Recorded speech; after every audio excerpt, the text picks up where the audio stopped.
All right, let's go ahead and get started. I'm going to quickly introduce everyone, and we've got at the EITC Roundtable today, Lou Glazer, who is the president of Michigan Future Inc., and we've also got former senator and current Kent County Treasurer, Pete MacGregor. They will be talking about the earned income tax credit expansion opportunity that sits before the legislature currently in Lansing. And they will talk about the likelihood of that coming up during lame duck and why this is important for Michigan families to have this enacted now. Lou, let me turn it over to you. Yep, thanks everybody for joining us today. In addition to being county treasurer, Pete's a member of the Michigan Future Board and has been for years a big supporter of expanding the earned income tax credit. So just a little bit of background, and then but what we really want to focus on today is why enacting an increase in the earned income tax credit now in lame duck session is really important, rather than waiting till the legislative session in 2023 to take it up. So I think, as most of you know, it's a federal credit that was put in place actually by Jerry Ford. And Michigan, a number of years ago in the Granholm years, expanded, became one of I think it's 29 states that matches the federal credit. At that point, it was 20%. It was reduced in the Snyder years to 6%. The Michigan Future Board, a year and a half ago, put on the table a proposal to greatly expand it to 60%. And Senator Schmidt introduced a bill to expand it to 30%. And there now is a broad coalition of over nearly 100 groups, cross-sector, cross-ideology, that's been supporting an expansion to 30%. And bipartisan support, the bill in the House by Representative Hood, the governor supported it, and the state of the state. You know, there's broad sort of cross-sector, cross-ideology support for an expansion of the EITC, and as well as bipartisan support. So why now matters. I mean, that's really the topic of today, which is, just back to the basics, 730,000 households get the EITC, raising 1 million kids. At 6%, the average credit is around $150. If you expand it to 30%, that's $750. So it's a $600 additional tax credit for 700,000 working families in Michigan. It's $460 million is the cost, or the total amount that would go to families if it's increased to 30%. So why does doing it now matter? Two reasons. If you do it now, people will get the additional $600 when they file their 2022 taxes in the next several months. So you get the credit immediately. If you wait to do it until 2023, you will not get the credit until you're filing taxes in 2024. So there's a difference between having a credit to help people pay the bills in a time of high inflation now, as opposed to a year from now. And secondly, the reason why we've gotten an enormous amount of business support for this, the main reason, 14 local chambers, all of the major Lansing business organizations, is employers now are having a hard time filling vacancies, getting people to come back to the workforce. All of the evidence is that the earned income tax credit is an effective incentive to go back to work. So this is good for both employers and employees and workers, and both workers and employers need help now, not a year from now. So that's the basic background, and I think our case for why we really think policymakers should, if they're going to do anything substantive in lame duck session, this should be at the top of the list. Let me turn it over to Pete to talk a little bit about sort of his support for EITC and also his experience with lame duck sessions in the past. Thanks, Lou. I know a lot of you, but if this is the first time that we've met, then I'm Pete MacGregor. I'm the junior board member, or the newest board member to Michigan Futures, Inc. I believe I was asked to join the group towards the end of 2020 as I was leaving the Senate, and to help out the group with making some policy decisions. But with the money and the revenue that was being generated, we kind of made a little bit of a switch on the board. And as a newer board member, it seemed normal to me. But instead of just advocating for policy, we started to advocate for a specific issue. And that's, in my mind, this is a triple win. When it comes to tax reforms, there's usually a trade-off. There's always a trade-off, and that trade-off is sometimes negative. But in this case, I don't see the negative part to this tax reform. It's like I said, a triple win: pro-family, pro-employer, and pro-economy. So why am I involved, or why did I say, hey, yeah, I think I can help out with this? Why am I an advocate for the EITC expansion? Well, simply put, two main reasons. Everything that Lou said is very important. The number of chambers, the number of advocacy groups, the number of associations that are all think that this is a benefit to the state. But the two main reasons that I feel that I wanted to get involved was, if you recall, I was a state representative, a brand new state representative in 2011. This is one of the items we cut to make the budget meet, to balance the budget. And at that time, or soon after that time, my colleagues and I had told each other, made a deal that, hey, if we ever have the revenues to reverse this or increase this, we're going to do it. Well, we've had good budgets and better budgets and poor budgets in the last 10 years. But these last two budgets with the increased revenue, you compare 2011 with the 2023 budget. I mean, we have the revenue to do this. This is such a simple, easy, effective, huge impact on working families. It's to me, now is the time. We really didn't have the ability over the last 10 years to do this because general fund dollars were at a premium. Boy, right now, I think the legislature's tripping over the money that they have available.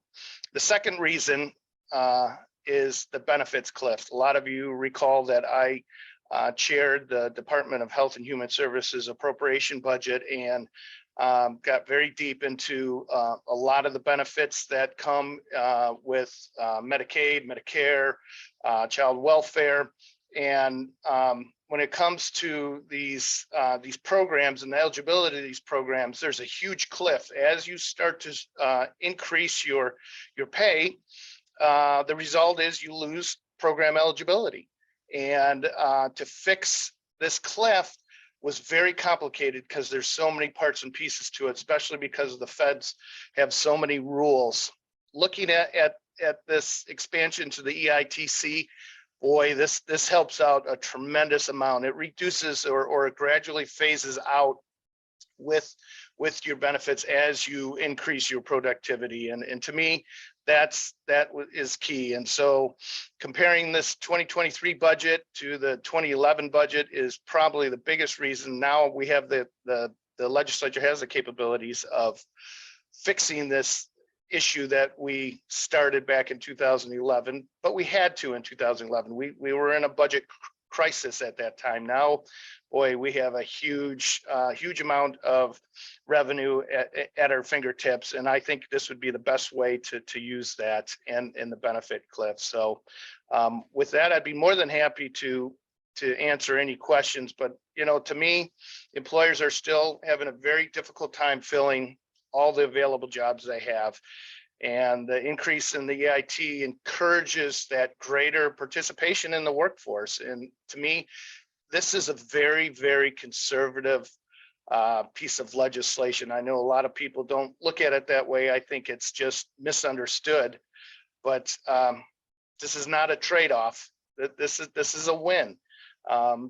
So to me, it's a conservative policy. It's a tax cut for working families. And I think now is a prime time to do it. My one issue with what's going on in Lansing under the lame duck session is that, listen, the election is over, yet we're still playing those games of who's going to get the win here. Before the election, the Republicans didn't want to give the governor the win. Now it's after the elections and the Democrats want to wait until 2023 so they can get the win. But they're all being selfish, because if they wait till 2023, there are going to be no winners, because they're going to have to, these working families are going to have to wait another year and a half before they can get this money. They do it now. They're doing it for those working families, whether you're a Democrat or Republican.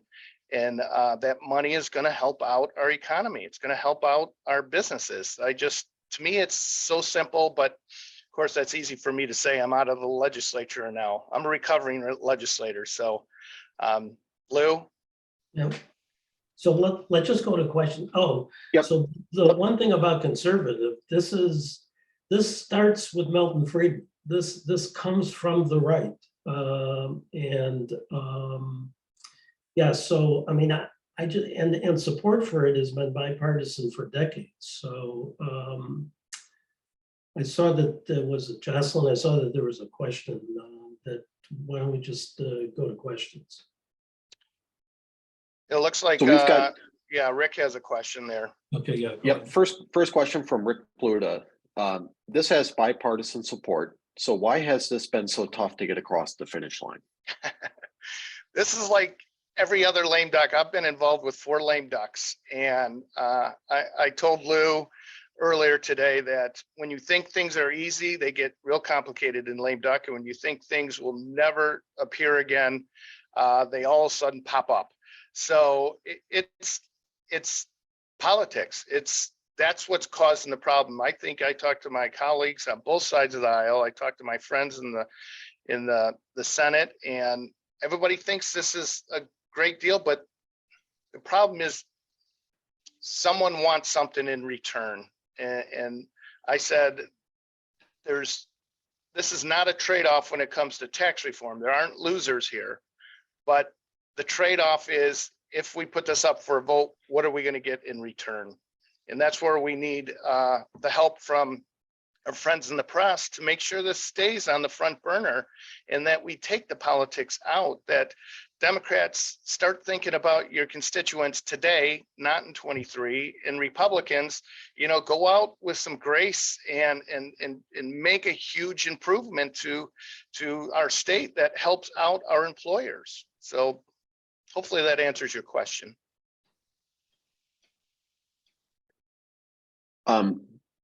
Jordan Hermani, I'll go to you next.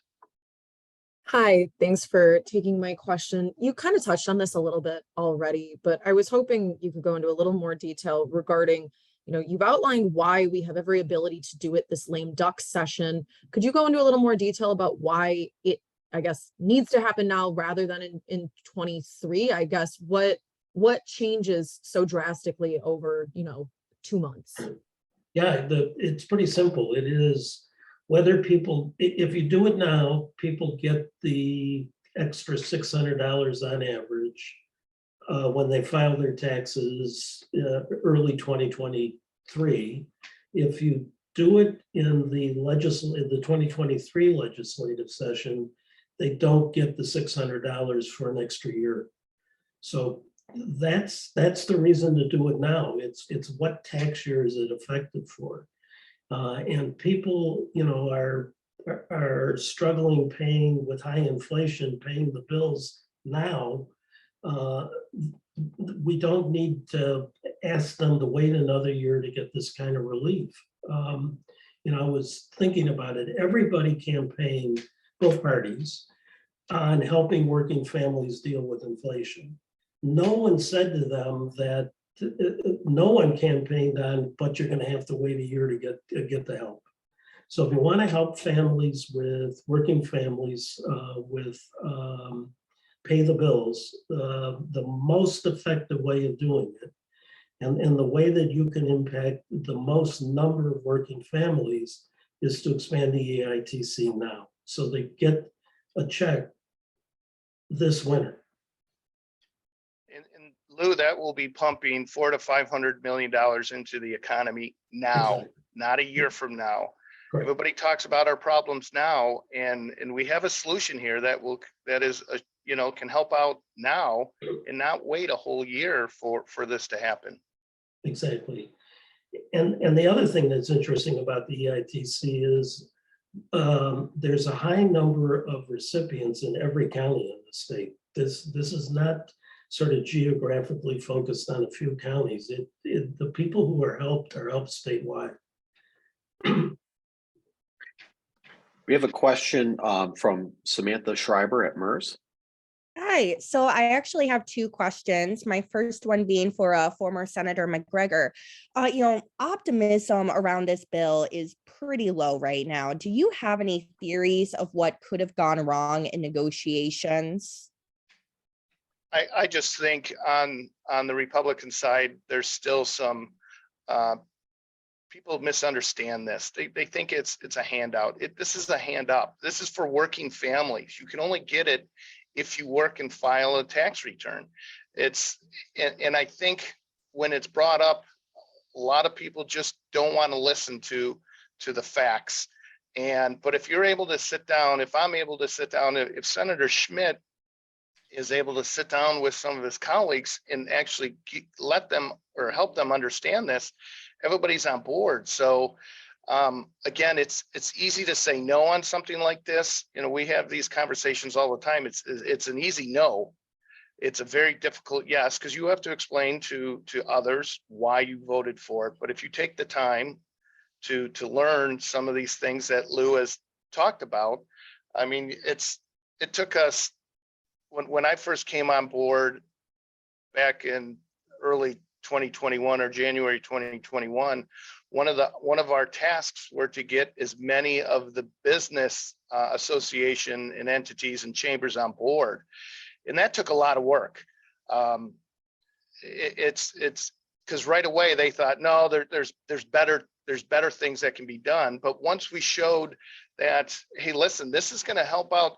There's a segment of the population that hasn't come back to work since the pandemic. This is that one part that is going to allow them to help out with whether it's transportation or childcare to get back to work and fill those open positions.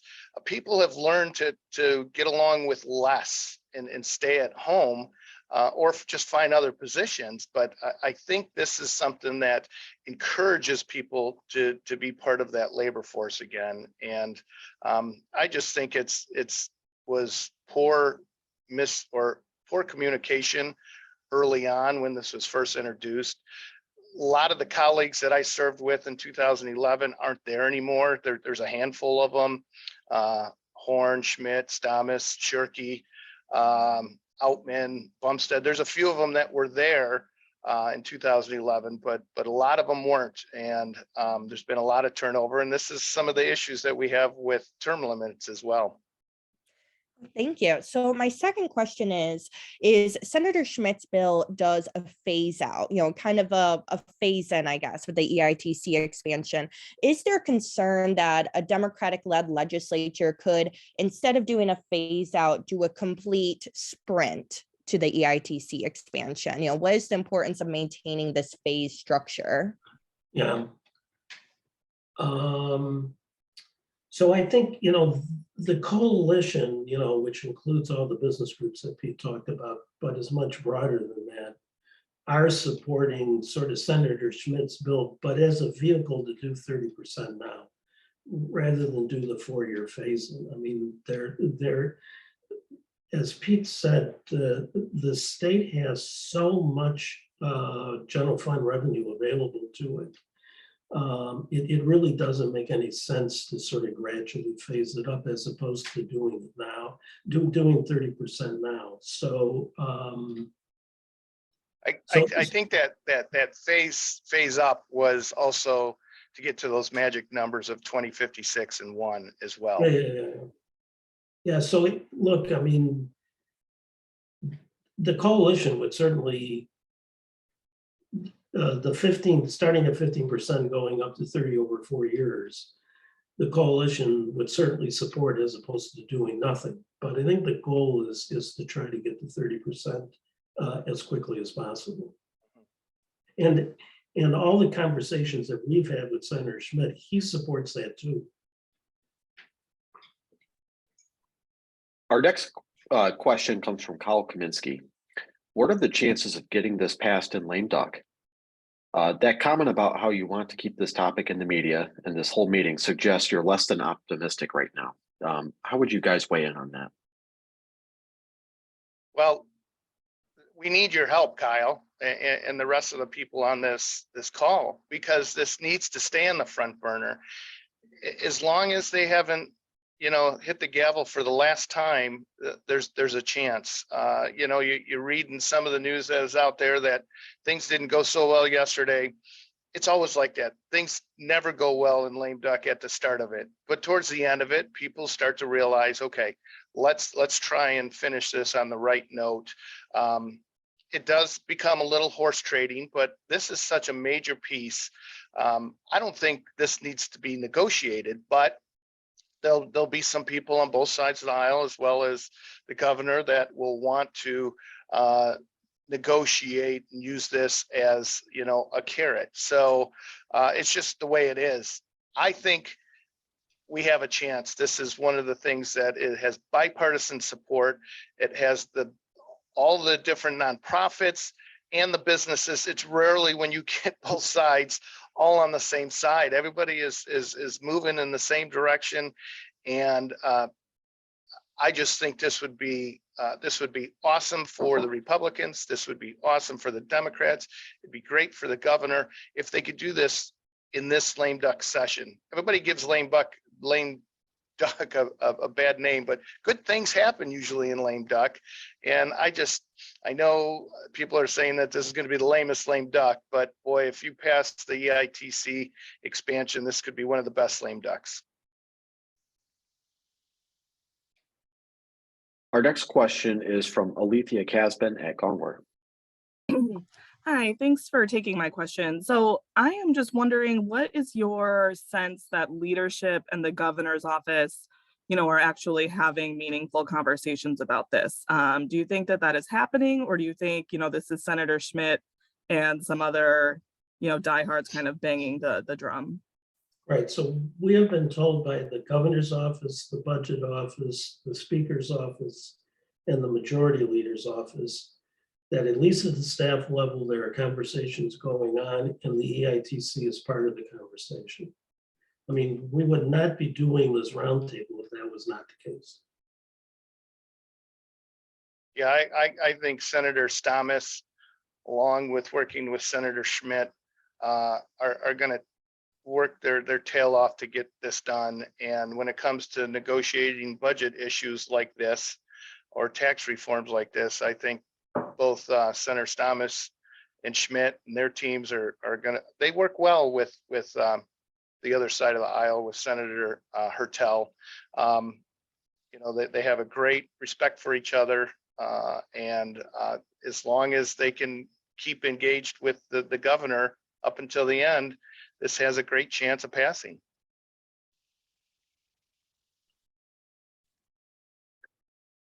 Are there any other questions? Feel free to jump in.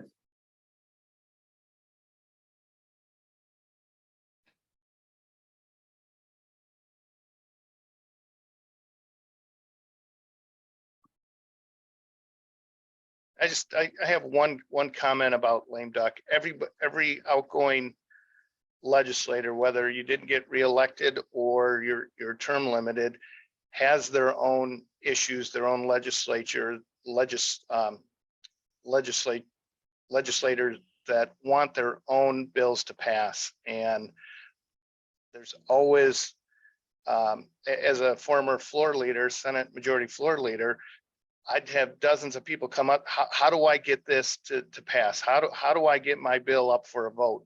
Well, you get enough of that, and the answer is, well, we'd like to see a vote on EITC as well. So I think it was Kyle. We do need our legislature or our leaders in the legislature to step up and put this and keep this on the front burner and use this as leverage for some of those other smaller pieces of legislation that those legislators want passed. So it's to me, it's a lot of negotiations, but you need good leadership to continue those negotiations. And I think both in the House and in the Senate, there's good leadership that know how to negotiate and will use this to their advantage, and in hopes that the EITC will be part of that.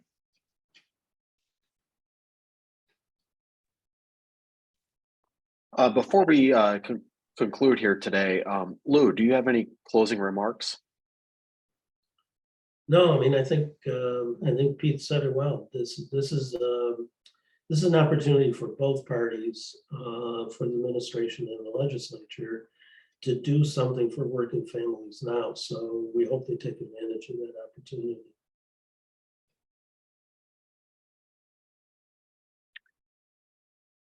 All right, thanks, Lou. Unless there's any other questions, we can conclude this virtual roundtable. Thank you. Thanks, everyone. Thanks, everybody.